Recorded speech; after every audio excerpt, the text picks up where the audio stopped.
ଯେତେବେଳେ ଚାହିଁବେ ସେ ନାରୀ ତୁମକୁ ଦବ, ହାତ ଧରିକି ରୁମ୍କୁ ଡାକିବ, ଯାହା ଚାହିଁବେ ତାହା କରିବ। କେବଳ ଏହି ନମ୍ବର ସହିତ ତାହାର ନାମ ଲେଖି ତକିଆ ତଳେ ରଖିଦିଅନ୍ତୁ। ଗ୍ୟାରେଣ୍ଟି ଦେଉଛି, ଯେତେ ସୁନ୍ଦରୀ ଝିଅ ହେଇଥାଉ ବା ସୁନ୍ଦରୀ ପଡ଼ିଶା ଘର ଭାଉଜ ତୁମ ପାଖକୁ ଆସିବା ପାଇଁ ବାଧ୍ୟ ହେବ। ଯାହା ଚାହିଁବେ ତାହା କରିବ। ଆଜ୍ଞା ହଁ, ଆଜିର ଏହି ଭିଡ଼ିଓଟିରେ ମୁଁ ଆପଣଙ୍କୁ ଶିଖେଇବି ସବୁଠାରୁ ସହଜ ଶକ୍ତିଶାଳୀ ବଶୀକରଣ ନମ୍ବର।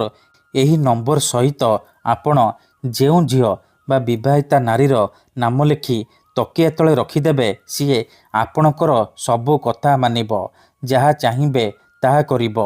ଏହି ବଶୀକରଣ କରିବା ପାଇଁ ଆପଣଙ୍କୁ କୌଣସି ପ୍ରକାର ମନ୍ତ୍ରତନ୍ତ୍ର କରିବାକୁ ପଡ଼ିବନି କିମ୍ବା କିଛି ବି ପଇସା ଖର୍ଚ୍ଚ କରିବାକୁ ପଡ଼ିବନି। କେବଳ ମୁଁ ଆପଣଙ୍କୁ କିଛି ନମ୍ବର ଶିଖେଇବି। ଆପଣଙ୍କୁ ସେହି ନମ୍ବର ସହିତ ଭଲ ପାଉଥିବା ଝିଅର ବା ସୁନ୍ଦରୀ ଭାଉଜର ନାମ ଲେଖିକି ତକିଆ ତଳେ ରଖିଦେବେ। ଗ୍ୟାରେଣ୍ଟି ଦେଉଛି, ଯେମିତି ଆପଣ ଏପଟେ ଏହି କାମ କରିବେ, ସେପଟେ ସିଏ ଆପଣଙ୍କ ଆଡ଼କୁ ଆକର୍ଷିତ ହେବାକୁ ଲାଗିବ। ନିଜେ ଆପଣଙ୍କ ପାଖକୁ ଆସିବ, ଯାହା ଚାହିଁବେ ତାହା କରିବ। ନମସ୍କାର ଫ୍ରେଣ୍ଡସ୍, ଓଡ଼ିଆ ଫଣ୍ଡା ଚ୍ୟାନେଲକୁ ଆପଣମାନଙ୍କୁ ସ୍ୱାଗତ। ଯଦି ଆପଣ କେଉଁ ଝିଅ ବା ବିବାହିତା ନାରୀକୁ ମନେ ମନେ ଭଲ ପାଉଛନ୍ତି, ପଡ଼ିଶା ଘର ସୁନ୍ଦରୀ ଭାଉଜ ଆଡ଼କୁ ଆକର୍ଷିତ ହେଉଛନ୍ତି, କିନ୍ତୁ ଯେତେ ଚେଷ୍ଟା କଲେ ମଧ୍ୟ ତାକୁ ପଟେଇ ପାରୁନାହାନ୍ତି, ତାକୁ ନିଜର ମନ କଥା କହିବାକୁ ଡରୁଛନ୍ତି, ଆଉ ଆପଣ ଚାହୁଁଛନ୍ତି କି ସିଏ ନିଜେ ଆସି ଆପଣଙ୍କୁ ଭଲ ପାଉଛି ବୋଲି କହୁ, ଆପଣଙ୍କର ସବୁ ଇଚ୍ଛାକୁ ପୂରଣ କରୁ, ତେବେ ଆଜିର ଏହି ଭିଡ଼ିଓଟି ଆପଣଙ୍କର ଇଚ୍ଛାକୁ ପୂରଣ କରିବ। କାରଣ ଆଜିର ଏହି ଭିଡ଼ିଓଟିରେ ମୁଁ ଆପଣଙ୍କ ପାଇଁ ଆମର ତନ୍ତ୍ରଶାସ୍ତ୍ରରୁ ଝିଅ ପଟେଇବା ପାଇଁ ବଶୀକରଣ ବିଦ୍ୟା ନେଇ ଆସିଛି। ନାରୀ ମୋହିନୀ ବଶୀକରଣ ବିଦ୍ୟା ନେଇ ଆସିଛି, ଯାହାର ପ୍ରୟୋଗରେ ଆପଣ ସୁନ୍ଦରୀରୁ ସୁନ୍ଦରୀ ଝିଅ ବା ସୁନ୍ଦରୀ ବିବାହିତା ନାରୀକୁ ଅତି ସହଜରେ ପଟେଇ ପାରିବେ। ତାଠାରୁ କିଛି ବି କାମ ହାସଲ କରିପାରିବେ। ତେଣୁ ଦୟାକରି ମନରେ କୌଣସି ଖରାପ ଉଦ୍ଦେଶ୍ୟ କିମ୍ବା କୌଣସି ଖରାପ କାମ ପାଇଁ ଆପଣ ଏହି ବଶୀକରଣକୁ ପ୍ରୟୋଗ କରିବେନି। କାହିଁକି ନା ଏହାର କୌଣସି ପ୍ରକାର କାଟ ନାହିଁ। ମାତ୍ର ଥରେ, ଆଜ୍ଞା ହଁ, ମାତ୍ର ଥରେ ଯେଉଁ ଝିଅ ବା ବିବାହିତା ନାରୀ ଉପରେ ଆପଣ ଏହି ବଶୀକରଣ କରିଦେବେ, ସିଏ ସେହି ସମୟଠାରୁ ଆପଣଙ୍କ ଆଡ଼କୁ ଆକର୍ଷିତ ହେବାକୁ ଲାଗିବ, ଆପଣଙ୍କର ଗୁଲାମୀ କରିବ। ଆପଣ ତାକୁ ଯାହା କହିବେ, ଯେମିତି କହିବେ ସିଏ କରିବ। ଯଦି ଆପଣ ସେ ଝିଅକୁ ପଟେଇବାକୁ ଚାହୁଁଛନ୍ତି, ସୁନ୍ଦରୀରୁ ସୁନ୍ଦରୀ ପଡ଼ିଶା ଘର ଭାଉଜକୁ ପଟେଇବାକୁ ଚାହୁଁଛନ୍ତି, ତେବେ ଆଜିର ଏହି ଭିଡ଼ିଓଟିକୁ ଧ୍ୟାନ ସହିତ ଶେଷ ପର୍ଯ୍ୟନ୍ତ ଦେଖନ୍ତୁ। ଅଧାରୁ ଛାଡ଼ିକି ପଳେଇଲେ, କାଟି କାଟି ଦେଖିଲେ ଆପଣ କିଛି ବି ବୁଝିପାରିବେନି। ପରେ କମେଣ୍ଟ କରିବେ, ଗୁରୁଜୀ ଆପଣଙ୍କର ବଶୀକରଣ କାମ କରୁନି। ତେଣୁ ଭିଡ଼ିଓଟିକୁ ଧ୍ୟାନ ସହିତ ଶେଷ ପର୍ଯ୍ୟନ୍ତ ଦେଖନ୍ତୁ। ପ୍ରୟୋଗ ବିଧିକୁ ଠିକ୍ ଭାବରେ ବୁଝନ୍ତୁ। ତାପରେ ଆପଣ ଏହି ବଶୀକରଣ କରିବା ପାଇଁ ଯିବେ। ତେବେ ଯାଇ ଆପଣଙ୍କର ବଶୀକରଣ କାମ କରିବ। କାହିଁକି ନା ଏହି ବଶୀକରଣ ସାହାଯ୍ୟରେ ହଜାର ହଜାର ଲୋକମାନେ ଲାଭବାନ ହେଇଛନ୍ତି। ବର୍ଷ ବର୍ଷ ଧରି ଭାଙ୍ଗି ଯାଇଥିବା ପୁରୁଣା ପ୍ରେମକୁ ଫେରାଇ ଆଣିପାରିଛନ୍ତି। ଶାଶୁ, ନଣନ୍ଦ, ଦିଅର, ଭାଉଜ କାହାକୁ ବି ନିଜ ବଶରେ କରି ତାଠାରୁ ନିଜର ମନ ଚାହୁଁଥିବା କାମ ହାସଲ କରିପାରିଛନ୍ତି। ଆପଣଙ୍କୁ ବେଶୀ କିଛି କରିବାକୁ ପଡ଼ିବନି। କେବଳ ମୁଁ ଆପଣଙ୍କୁ କିଛି ନମ୍ବର ଶିଖେଇବି। ଆପଣ ଯେଉଁ ଝିଅ ବା ନାରୀକୁ ପଟେଇବାକୁ ଚାହୁଁଛନ୍ତି, ଯାହାକୁ ଭଲ ପାଉଛନ୍ତି, ତାର ନାମ ଲେଖି ତକିଆ ତଳେ ରଖିଦେବେ। ତାପରେ ଦେଖିବେ ଚମତ୍କାର। ଯେଉଁ ଝିଅ ଆପଣଙ୍କୁ ଭାव ଦେଉନଥିଲା, ଇଗ୍ନୋର କରୁଥିଲା, ସେ ଝିଅ ନିଜେ ଆସି ଆପଣଙ୍କ ସହିତ କଥା ହେବ, ଆପଣଙ୍କୁ ଭଲ ପାଉଛି ବୋଲି କହିବ। ଯେଉଁ ପଡ଼ିଶା ଘର ଭାଉଜ ଆପଣଙ୍କୁ ଇଗ୍ନୋର କରୁଥିଲା, ଅଣଦେଖା କରୁଥିଲା, ସିଏ ନିଜେ ଫୋନ୍ କରିବ, ହାତ ଧରିକି ରୁମ୍କୁ ଡାକିବ, ଯାହା ଚାହିଁବେ ତାହା କରିବ। ତେବେ ଏହି ବଶୀକରଣ ଆପଣ କିପରି କରିବେ, କେମିତି କରିବେ, କିପରି ଆପଣ ନମ୍ବର ସହିତ ସେ ଝିଅ ବା ନାରୀର ନାମ ଲେଖିବେ, ମୁଁ ଆପଣଙ୍କୁ ଶିଖେଇବି।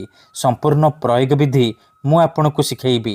ଜାଣିବା ପାଇଁ ଭିଡ଼ିଓଟିକୁ ଧ୍ୟାନ ସହିତ ଶେଷ ପର୍ଯ୍ୟନ୍ତ ଦେଖନ୍ତୁ। ବିଧିଟି ଜାଣିବା ପୂର୍ବରୁ ଯଦି ଆପଣ ଆମ ଚ୍ୟାନେଲକୁ ପ୍ରଥମ ଥର ଆସିଛନ୍ତି, ତେବେ ଦୟାକରି ଚ୍ୟାନେଲକୁ ସବସ୍କ୍ରାଇବ୍ କରି ପାଖରେ ଥିବା ବେଲ୍ ଆଇକନ୍କୁ ମଧ୍ୟ ଦବାଇ ଦିଅନ୍ତୁ, ଯାହାଦ୍ୱାରା ଆମେ ଯେଉଁ ବି ଭିଡ଼ିଓ ଅପଲୋଡ଼ କରିବୁ ସର୍ବପ୍ରଥମେ ଆପଣ ଦେଖିପାରିବେ ଆଉ ତାର ଲାଭ ପାଇପାରିବେ। ବଶୀକରଣ କରିବା ପୂର୍ବରୁ ବଶୀକରଣ ବିଷୟରେ ଗୋଟିଏ ଛୋଟିଆ କଥା ଜାଣି ରଖନ୍ତୁ। ଯେତେବେଳେ ଆପଣ କାହାକୁ ନିଜଠାରୁ ଅଧିକ ଭଲ ପାଉଛନ୍ତି, ତା ବିନା ବଞ୍ଚିପାରିବେନି ଭାବୁଛନ୍ତି, ସେତେବେଳେ ଆପଣ ବଶୀକରଣ କରିପାରିବେ। ଯଦି କେଉଁ ଲୋକ ବିନା କାରଣରେ ଆପଣଙ୍କୁ ହଇରାଣ କରୁଛି, ଆପଣଙ୍କର ଘର ପରିବାର ଉପରେ ଖରାପ ନଜର ପକାଉଛି, ସେତେବେଳେ ଆପଣ ବଶୀକରଣ କରିପାରିବେ। କାହିଁକି ନା କେତେଥର ଏମିତି ହେଇଥାଏ କି ଆମର ଶତ୍ରୁ ପଇସାରେ ଆଉ ଶକ୍ତିରେ ଆମଠାରୁ ବଳବାନ ହେଇଥାଏ, ଆଉ ଆମେ ଚାହିଁକି ବି ତାର କିଛି କରିପାରୁନାହୁଁ। ଏହିପରି ପରିସ୍ଥିତିରେ ଆପଣ ବଶୀକରଣ କରିପାରିବେ। ନିଜ ଶତ୍ରୁକୁ ହାତ ମୁଠାରେ ରଖିପାରିବେ। ସୁନ୍ଦରୀ ଝିଅକୁ ଅତି ସହଜରେ ପଟେଇ ପାରିବେ। ସୁନ୍ଦରୀ ଭାଉଜଠାରୁ ନିଜର ମନ ଚାହୁଁଥିବା କାମ ହାସଲ କରିପାରିବେ। ତେଣୁ ଏହି ବଶୀକରଣକୁ ଆପଣ ଭାବିଚିନ୍ତି କରିବେ। ତେବେ ଚାଲନ୍ତୁ ଜାଣିବା ଏହି ବଶୀକରଣ ଆପଣ କିପରି କରିବେ। ଏହି ବଶୀକରଣ କରିବା ପାଇଁ ଆପଣଙ୍କୁ କୌଣସି ପ୍ରକାର ସାମଗ୍ରୀର ଆବଶ୍ୟକ ନାହିଁ କିମ୍ବା କିଛି ବି ପଇସା ଖର୍ଚ୍ଚ କରିବାକୁ ପଡ଼ିବନି। କେବଳ ଖଣ୍ଡେ ସାଧା କାଗଜ ଆଣିବେ ଆଉ କଳା ରଙ୍ଗର କଲମ ଆଣିବେ, ଯାହାଦ୍ୱାରା ଆପଣ ଏହି ବଶୀକରଣ କରିପାରିବେ। ପ୍ରଥମେ ଆପଣ କ'ଣ କରିବେ, ଖଣ୍ଡେ ସାଧା କାଗଜ ଆଉ କଲମ ଆଣିସାରିବା ପରେ ଭଲ ଭାବରେ ହାତ ଗୋଡ଼ ଧୋଇକି ଏହି ବଶୀକରଣ କରିବେ। ମନେ ରଖନ୍ତୁ, ଏହି ବଶୀକରଣ ବିଧିକୁ ଆପଣ ଶୁକ୍ରବାର ଦିନ କରିବେ। ରାତିରେ ଶୋଇବା ପୂର୍ବରୁ କରିବେ। ଠିକ୍ ଅଛି। ନିଜର ଶୋଇବା ଘରେ କିମ୍ବା ଶୋଇବା ରୁମ୍ରେ ଆପଣ ଏହି ବଶୀକରଣ କରିପାରିବେ। ପ୍ରଥମେ ଆପଣ କ'ଣ କରିବେ, ଦକ୍ଷିଣ ଦିଗକୁ ମୁହଁ କରିକି ବସି ପଡ଼ିବେ, ଯେମିତି ଆପଣଙ୍କୁ କେହି ଦେଖିବେନି କିମ୍ବା ଡାକିବେନି। ତାପରେ କାଗଜରେ ସେଇ ଝିଅ ବା ନାରୀର ନାମ ଲେଖିବେ ଆଉ ତା ପାଖରେ ନିଜର ନାମ ଲେଖିବେ। ନାମ ଲେଖିସାରିବା ପରେ ତା ତଳେ ଆପଣ 3ଟି ନମ୍ବର ଲେଖିବେ। 786 ନମ୍ବର ଲେଖିସାରିବା ପରେ ତା ତଳେ ଗୋଟିଏ ମୁସଲିମ ମନ୍ତ୍ର ଲେଖିବେ। ୟା ଆଲ୍ଲା ଲାଏଲା ରଫିଓ, ଏହି ମନ୍ତ୍ରକୁ ଲେଖିବେ। ମନ୍ତ୍ର ଲେଖିସାରିବା ପରେ କାଗଜକୁ ଭଲ ଭାବରେ ମୋଡ଼ିକି ଡାହାଣ ହାତରେ ମୁଠେଇକି ଧରିବେ ଆଉ ଆଖି ବନ୍ଦ କରିକି ସେଇ ଝିଅ ବା ନାରୀକୁ ମନେ ମନେ ଭାବିବେ। ତାପରେ ଏହି ମୁସଲିମ ମନ୍ତ୍ରକୁ 7 ଥର ପଢ଼ିବେ। ୟା ଆଲ୍ଲା ଲାଏଲା ରଫିଓ, ୟା ଆଲ୍ଲା ଲାଏଲା ରଫିଓ। ଏହିପରି ମନ୍ତ୍ରକୁ ଆପଣ 7 ଥର ପଢ଼ିବେ। 7 ଥର ମନ୍ତ୍ର ପଢ଼ି ସାରିବା ପରେ ମୁଠା ଖୋଲିବେ ଆଉ ସେ କାଗଜରେ ଗୋଟିଏ ଥର ଫୁଙ୍କିଦେବେ।